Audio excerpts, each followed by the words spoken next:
All right. We have a question over here, right? Yeah.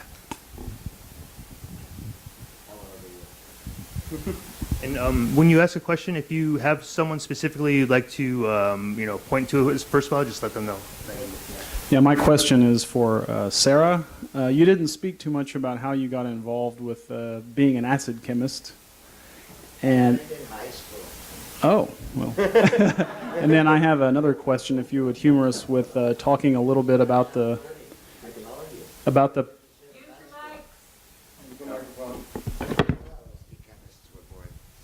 That's where all LSD chemists were born. I went to Pacific High School in the Santa Cruz Mountains in the late 60s.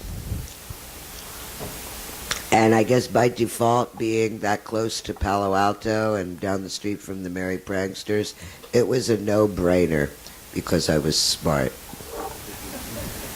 And then my follow-up question would be if you would humor us with describing your synthesis a little bit, like what starting materials you use. Actually, I started learning LSD chemistry because I was a dye chemist in high school.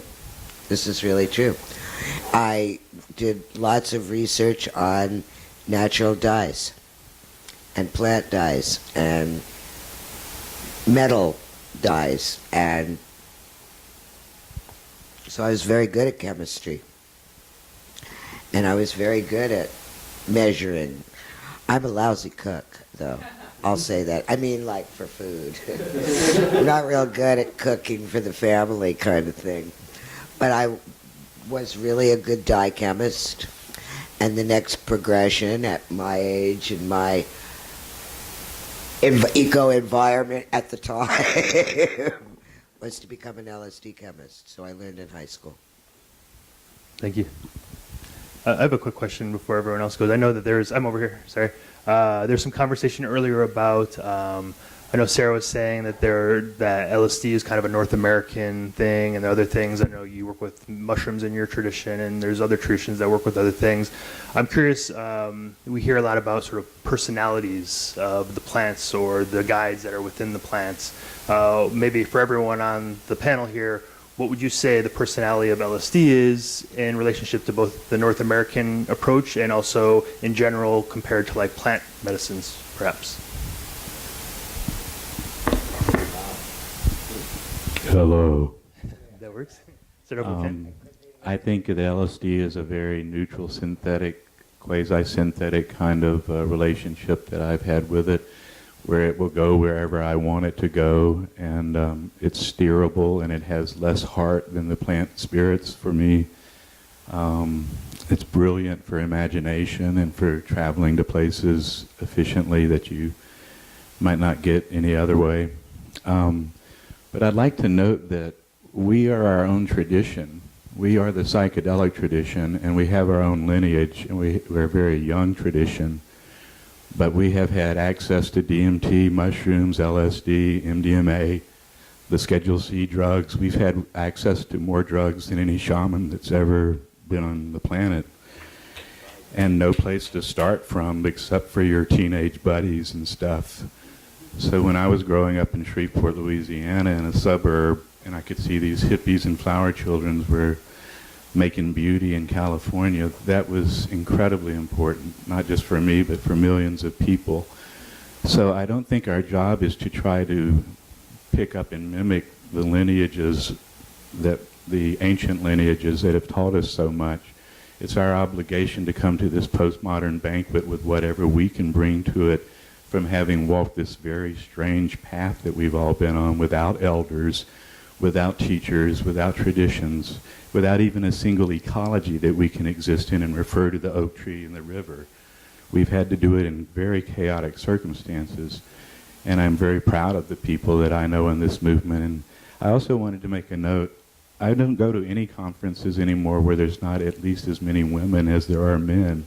So we've come a long way. We've really come a long, long way. And a lot of people paid a very high price to get to this room tonight, for all of us to be able to hear and talk openly and without fear about something that's so important to us all. So that's kind of how I look at it. Thank you.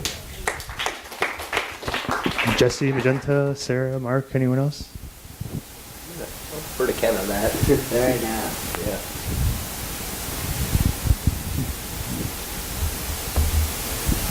Yeah, hi, thank you. This is for Jesse.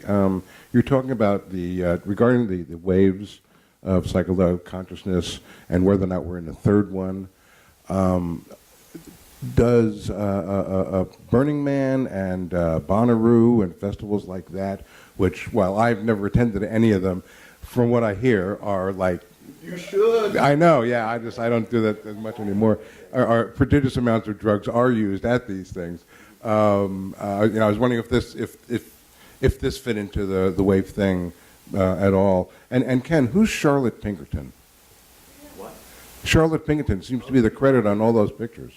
It's the photographer that shot Okay. them, and most of them, not all. Yeah, no, those events very much do fit into that that spectrum. Bonnaroo maybe a little bit less so, or increasingly less so over the years. And I went to the first couple of ones covering them for some places I was writing.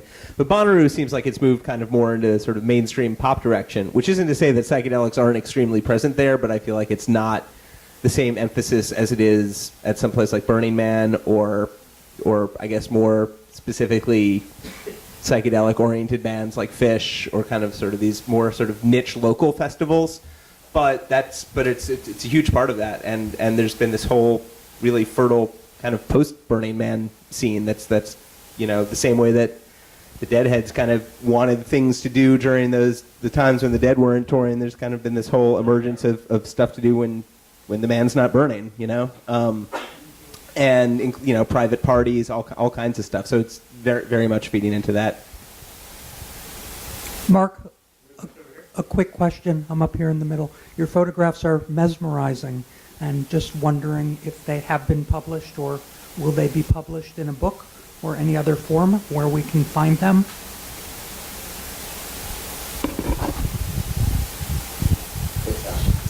Thank you. The photographs have been published randomly. They're now in Jesse's book. There are 12 of them. I sell prints for the most part. That's how I make my living as a photographer. When I first approached the publishers back in 1990, continually I heard, "Don't you know there's a war on drugs?" And no one buys photographic books. They're very expensive to produce, and no one buys photographs and books. So I stopped shopping my work to publishers and just continued doing it because I felt that the archive was more important than a book. And I'm happy that I have continued. But essentially, I'm thinking of publishing photographs in books as actual photographs that will be fairly reasonable for people to purchase. But as far as having a bound edition published by Taschen or some major publisher, I don't think that that's going to be possible. I'm not really looking for at that. I'm much more interested actually in photographing. Thank you. Well, I can ask another. I'll just keep asking questions. If anyone has any questions, raise your hand. Here we are in Berkeley. Right? Here we are in Berkeley, and there's this is a psychedelic hub. But oftentimes when I walk around Berkeley, I wonder if it's a psychedelic hub. And perhaps some of you agree or some of you don't agree. But I'm curious, what do you think has happened in the evolution of Berkeley? Do you think that it's still here, maybe hiding? Do you think that perhaps there's a way to sort of reemerge? Is there a reemergence still left in Berkeley? Where do you see the future of this actual place, Berkeley, in this whole conversation?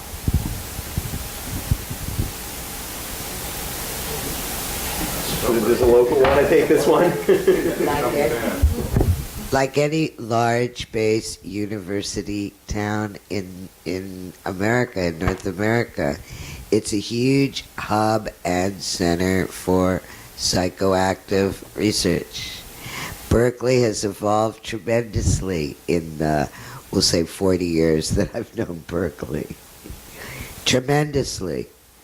From the esoteric to the sublime. But there is more a general feeling in Berkeley now of acceptance, which I see in a lot of big university towns. People are far more accepting of each other's psychic energy, we'll say. Berkeley, when I first came to Berkeley in the late 60s, was a very closed, sports-oriented university town. And psychedelics were just beginning. And, you know, look what's happened to Telegraph Avenue in 40 years. It's become very socially accepted here. To even think about, work with, deal with any kind of psychoactive drug research. And I think it's held its own pretty damn good.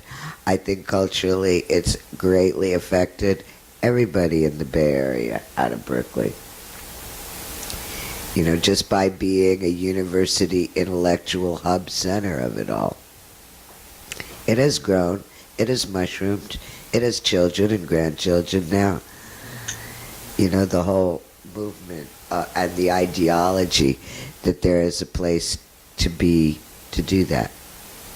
And I think that's happened in more and more university towns across the country. Does anyone else have any thoughts? Ken? I think there's been a dissipation from both the East and West Coast just because of the cost of living. A lot of imaginative young people don't even try to move to New York or San Francisco anymore. So I see a lot of energy in the college towns, everything from small liberal arts college towns to, there's a scene in every city. Every city. There's a huge scene in Detroit. I mean, you know, if people can pull it together and keep it together with psychedelics in the middle of downtown, it's amazing. It takes courage, but it builds courage. I have massively more courage than I used to have, partially because I'm almost dead and I don't really give a fuck. But otherwise, I've also been into my life and death states from different angles 100 times, and I know that I'm something more. Magenta, you're sort of seeing Berkeley from a lens of coming up and trying to plan future visions. What is your sort of view of Berkeley in this realm? No trick questions, it's all good. No, you know, I haven't spent a ton of time in Berkeley.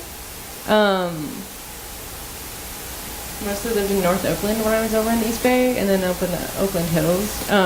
But Berkeley's always seemed very Berkeley to me, in the sense of there's no other place quite like it. There's like this almost like a rotting, decaying feeling of the political, like there's a stagnant energy in Berkeley, which I think has to do with the way the land moves and the way the highways are and the houses are planned out and stuff, as much as it has to do with the university increasingly becoming more conservative, if I understand right. Like, I haven't researched that a lot, but that's what I hear people say. And when I walk around campus, definitely culturally it doesn't look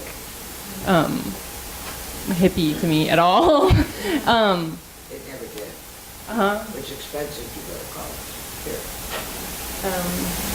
Yeah, and I mean, I'm more tapped into, I guess, in Berkeley, like the different facets of activist movements, like what's been the Occupy the Farm, the people who occupied the UC Berkeley land at the Giltrakt farm.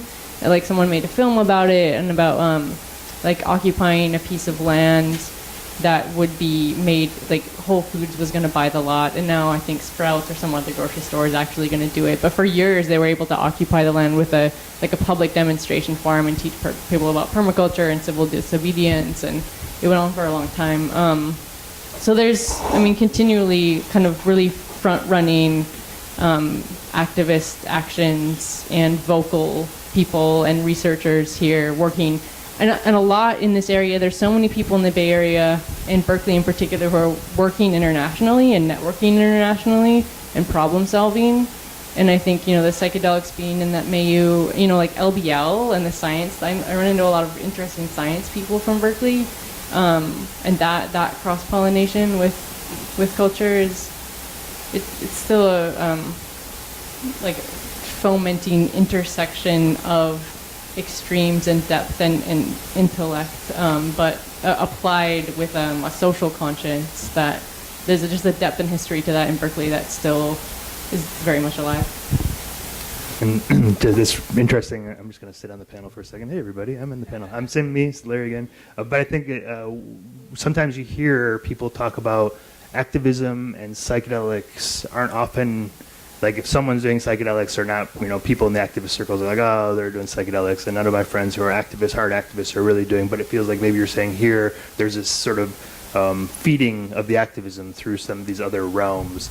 But in general, the question is, why do you feel that might be, that oftentimes really radical activists aren't also really into psychedelic thought oftentimes that I've seen?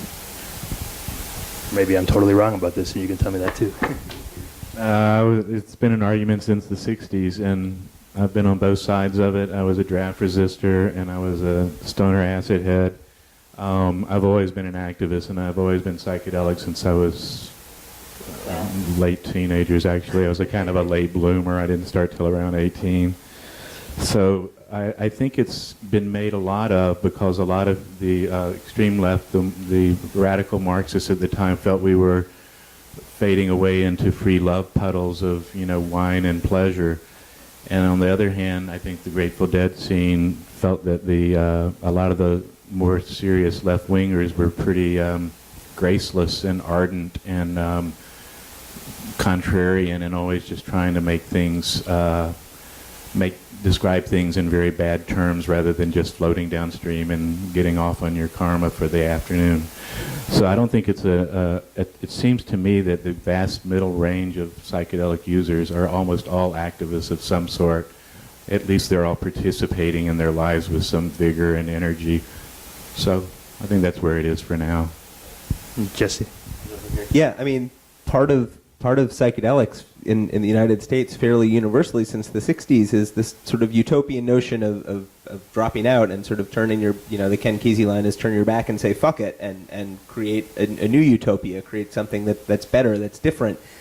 And that's been a really powerful thread that's continued since then to now. But psychedelics do continuously have the power to activate people. They're one of the people I interviewed for my book is this he's a hacktivist. And in the 80s he was a massive LSD dealer on Dead Tour and using the money they made selling LSD, then doing things with the Animal Liberation Front. And this is the 80s, and then he eventually turned into a member of Anonymous, and then he did some time in jail for selling acid, and when he got out he became a member of Anonymous. And there's really a clear lineage there between sort of the 80s dead world and this new and sort of contemporary activism, and it's real, and it's just there's no one thing. Everybody reacts to psychedelics differently. That's they're reflections of as much as the culture, they're reflections of who the users are, which obviously has a lot to do with the culture as well.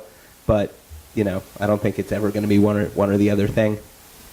And I guess just that kind of feeds into the next question. I know some folks at Symposia and some other folks as well are talking about the identity politics aspect. So is this an identity? Is our psychedelic thought, our people that are super psychedelic or psychonauts, is that an identity that then, civil rights issues, cognitive liberty, it's illegal, are these the same? I know Symposium's written at least 4 or 5 articles recently. I think you're connected with them, Jesse, talking about this conversation. So maybe some of you would like to open up to what your thoughts are as far as a psychedelic identity.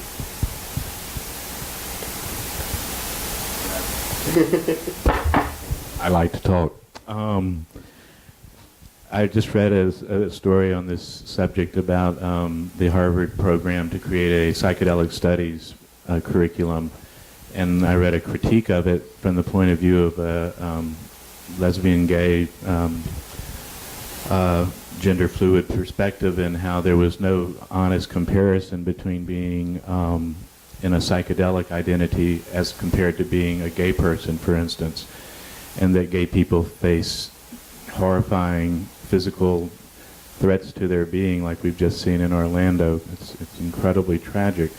I've been around gay people my entire adult life, and I've been witness to more than one hate crime and violence against my friends. So I don't say anything about this lightly at all. I take it very seriously, and I honor that respect that we show these minorities that are coming out and seeking inclusion into the broader culture. But I also want to remind people that I got beat up at least 5 times just for having long hair. In Shreveport, Louisiana, you were lower than the N-word if you were a hippie. And if you were out there dealing drugs, you were in real danger. And if you caught you with LSD, you might end up in a hospital getting electroshock therapy. And these are not exaggerations. These are really common stories among the early years of the suburban version of hippiedom. We didn't have California in Shreveport. We didn't have all this free association of beatniks, free love, bohemianism, and all this tradition of California being a place to escape for all the weirdos. You were stuck with redneck cops, bully teachers, asshole preachers, and if you had long hair, you were targeted all the time, period. So I don't really think that's the distinction we want to make about identity politics, but it had stuck in my mind since I read it. We are all worthy of inclusion. We are all worthy of safety and love and peace, and no one should be hurting anyone for any reason to do with their identity. And it's gotten much better. I don't expect to get beat up ever again. Great, we've come a long way. You keep your hair trimmed. Yeah, I keep my hair cut. And I only wear women clothes at Burning Man, so I don't look for trouble. Would anyone else like to reflect on this question, or if anyone has any questions? I have some concerns about the flamboyant psychonaut vein of the people who are really vocal as writers and space holders. And I think there's a lot of ego and just like outrageous. I don't even know what the words are. So that's interesting to watch as these people become cultural leaders and the most visible people. I think that's odd, but I think there's room for like a huge array of diversity in the identity politics, and to open up the can of what identity is and what culture is in a very extended way through the psychedelic, especially if we're able to foreground voices of non-white male intellectual people more in that, and that like what's the identity politics of the rest of the people on the planet who've been working with this stuff for like 4,000 years, right? And so that the grounds for cultural identity and finding that and expressing that are, I think there's a lot of opportunity in the psychedelic world and the greater spectrum of plant and chemical consciousness for us to like lift the lid off a little bit more how we express together. Thank you. Sarah, Mark, would you like to? Maybe too many choices. Huh? Now in the modern times, maybe too many choices of cultural affirmation, identity, relating. Too many choices. It becomes very hard to distinguish. It becomes very hard to feel human. It becomes very hard to read your own heart in all of that. That's shock. I mean, as things grow, it becomes maybe harder to find your center because you have so many more choices to make. Like, what kind of yogurt are we going to have today? When I hadn't been to America for 7 years and I had to go buy yogurt for my kid, he said, "Go get me yogurt, Mom." I went to the Co-op grocery store and counted 63 choices. 63 choices. I thought, like churches here in America, there were 68 born-again Christian churches at that time in Berkeley, but 63 yogurts in the Co-op grocery store, and in fact, I couldn't make a choice without spending at least an hour and a half reading each and every label. Non-fat, 4%, non-dairy, full cream. It was daunting, all the brands, how much of it had gelatin in it, how much of it wasn't even really yogurt. It was astounding. Too many choices. Mark, would you like to say anything on the topic? Or? Oh my God. I couldn't possibly make what I considered at the time, educated decision. It was impossible.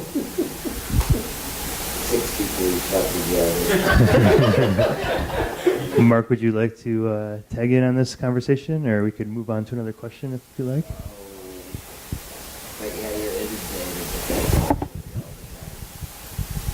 Who has ever taken? I think you're on. Who has ever taken the time when you're ripped on acid to consider leaving behind your old self? I once had the opportunity, a friend... What does that mean, sir? A friend once handed me a bag of mushroom powder because I said, let's go to Tennessee Valley. And I made a smoothie with the mushroom powder without bothering to weigh it. And divided the smoothie into two.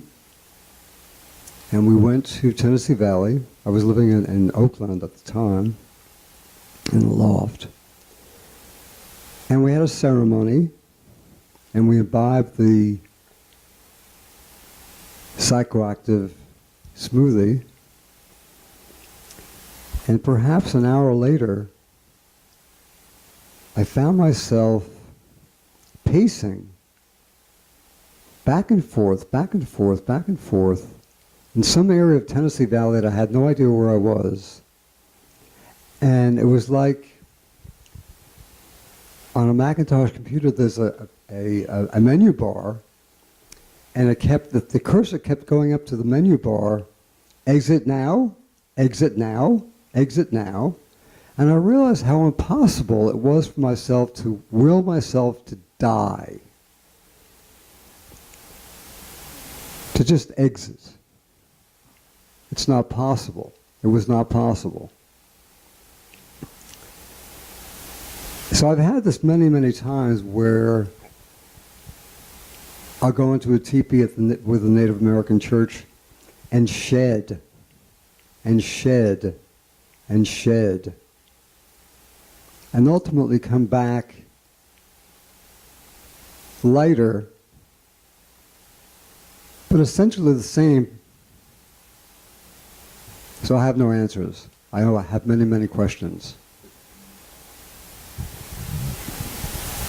Thank you. Anyone else have a question?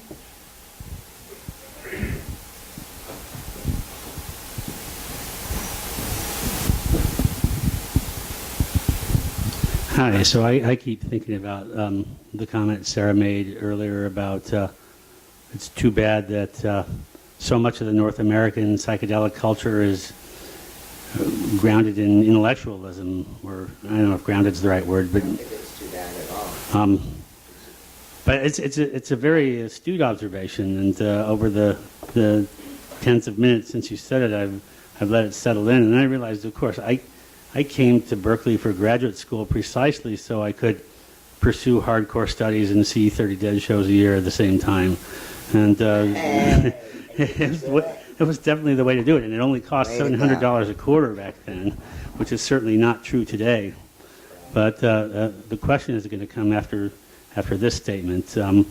Many times in that sort of mixed psychedelic intellectual career, I was faced with the opportunity to partake of other things, and more often than not had the reaction, no thanks, I'm saving my brain for LSD. And my question is, how white male intellectual is that? How white male intellectual is that reaction? I'm saving my brain for LSD. Yeah. Yeah.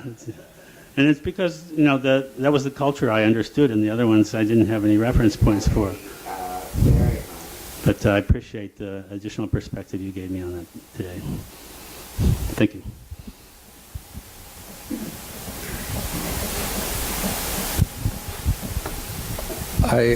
This question is for the chemist. What's the hardest part of making LSD, and tell us this interesting story about it. What's the hardest part? Being in a clean space and keeping it clean. Being in a clean space and keeping it clean. That's the hardest part. I heard that it was discovered or grows on rye bread. How often does that happen? Or is that false? It's a lie. I've never gotten it to grow. I've never gotten it to grow on rye bread in my life. Petri dishes will work. Yeah. But I've never gotten ergot to grow on rye bread. Oh, on rye.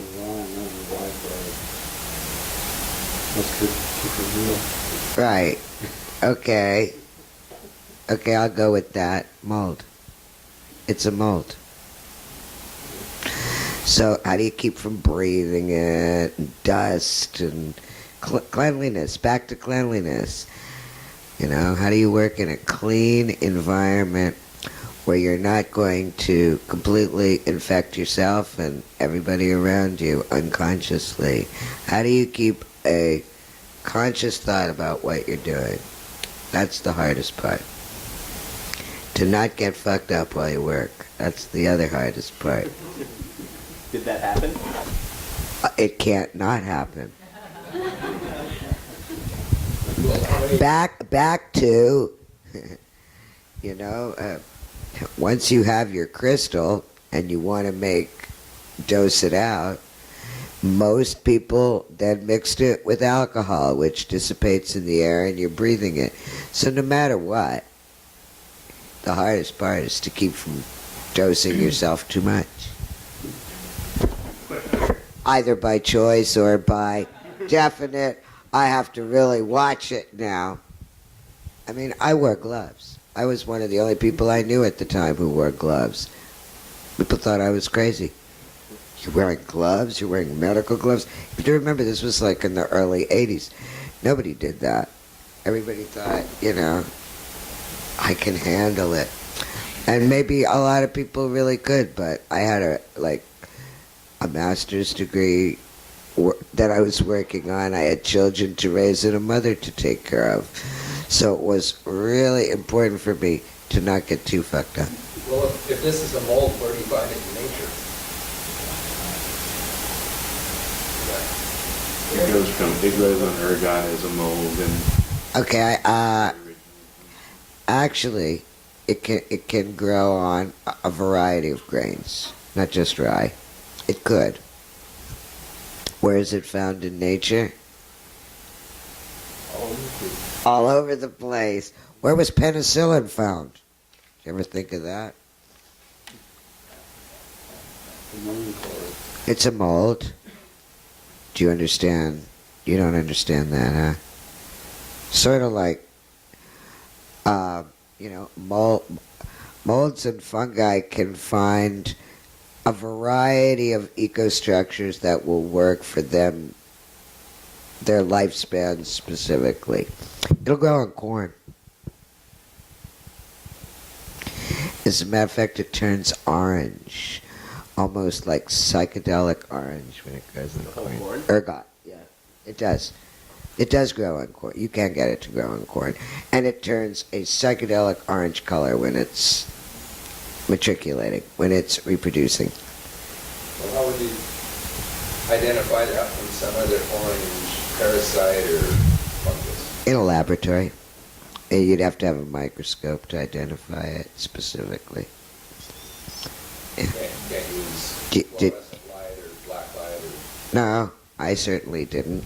But I'm sure possibly one could. But that was not how I was taught to deal with it at all. So my question is, all the drugs that we know about now, all the psychedelic drugs,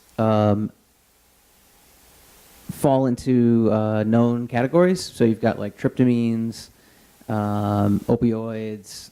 Do you think in this century we're going to be introduced to entirely new classes of psychoactive drugs? And the second question is, any clue like what those might look like? Sasha Shulgin. One would hope so, huh? That the future of humanity's psychiatry. A lot of different possibilities, and they've just begun to start building them, so there'll be a lot of new stuff. But those still fall into a known category, like tryptamine or phenylene. So do you think there'll be new, like entirely new base chemicals? What do you think? I mean, I assume yes, but I'm kind of trying to get an idea of what that might look like or what it might be.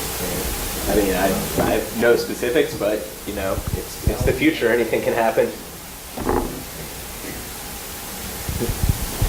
Okay, we have time for one last question, and then we're going to call it an evening, and we can go and shop for some beautiful quilts and photography and posters at Walmart.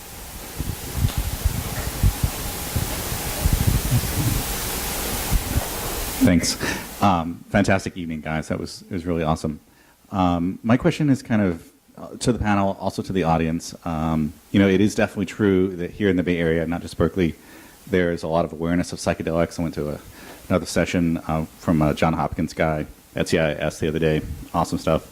But one thing I notice about it is that there is an interpretive meme, let's say. There's a way of thinking about psychedelics and talking about psychedelics that sometimes tinges into, maybe very explicitly, maybe implicitly, the realms of spirituality, right? Like I saw a survey of the Burning Man folks, of the attendees, and they talked about like what were the percentage of people who believed in called themselves religious, called themselves spiritual, but not religious, called themselves atheist or agnostic or whatever.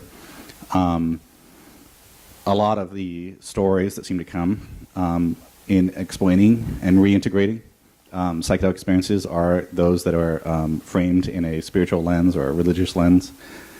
I'm not a spiritual or religious person, and I'm looking at integrative models or connecting with other people who would want to analyze things from, say, a scientific materialist perspective or an atheist perspective. And so I'm wondering if there's anyone on the panel that resonates with, or anyone in the audience.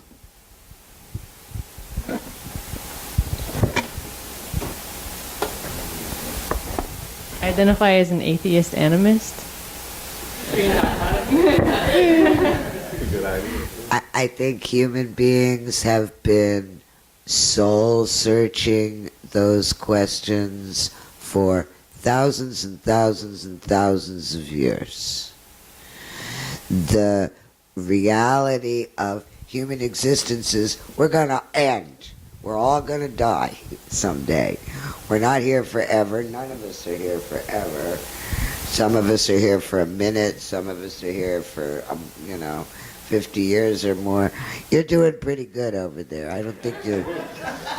I can dance, too. Yeah, I bet you can. I wouldn't mind going to Burning Man with you. But we human beings have been asking these questions of ourselves and our peers at any given era for thousands of years. Alcohol, diet change, fasting, many things have been used to get us to a psychoactive state of aware of what at any given time historically could be viewed as soul searching, religious, spiritual, all of those things. I think LSD is just another tool for human beings in a certain time frame in the world's history for that. It's not an end-all, be-all. No psychoactive foreign substance will be. But yet, as human beings, we are obsessed with all these questions and answers. We want to find the answers to life before we die. Right? He found him and he's still alive. So impressed. He's still dead. I was raised by an engineer and a scientist, and my father was an engineer and a scientist. My mother was a Catholic French Cajun lady. And so I grew up with both sides of this, and I've never felt a contradiction. If I look deeply into science and quantum physics and light volumetrics and this stuff, what you discover is the entire universe produces mystery, beauty. But your mother had the Virgin of Mary right there for you. She had the Virgin of Mary, and she had St. Christopher, and she had a few others. St. Anthony, when I seriously lose it, I still pray to St. Anthony. But I also know that I have neurons in my head that let me pronounce St. Anthony. I understand I'm a meat machine as well as an angel. And I don't really see the contradiction for myself. I find that my psychedelic visions fit right into the scientific education I have, and vice versa. I feel that the spirit that I discover, that I find that I'm a spiritual being and that I can encounter all sorts of beings in different realms that seem to be spiritual beings, that seems to guide me to further interest in science in the real world. I don't find that kind of torment over it, but I think that's possibly just because I was lucky to be raised by one guy that thought it was up to you to think what you think, and my mom thinking, hey, same thing, if you want to believe in the Virgin Mary, why not? Go ahead. So I appreciate the tension around it because I hear it I see it written about and discussed all the time.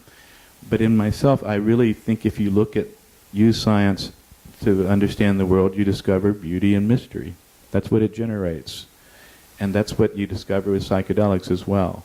You don't have to find God or Jesus or, a lamb that's getting ready to go to slaughter or anything like that. That kind of stuff, that's cultural. The rest of it is real experience.